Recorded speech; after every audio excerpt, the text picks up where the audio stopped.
নমস্কার বন্ধুরা, আজ আমি বাঁধাকপি রান্না করব।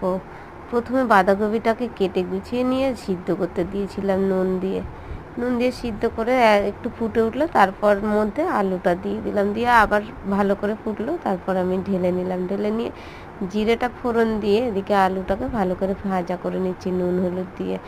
ভাজাটা হয়ে গেলে তার মধ্যে আদা জিরে সব কিছু দিয়ে কষিয়ে নিলাম। আলুটা কষানো হয়ে গেলে এবার আমি হলুদটাও দিয়ে দিয়েছি পরিমাণ মতো, দিয়ে এবার বাঁধাকপিটাকেও দিয়ে দিয়েছি।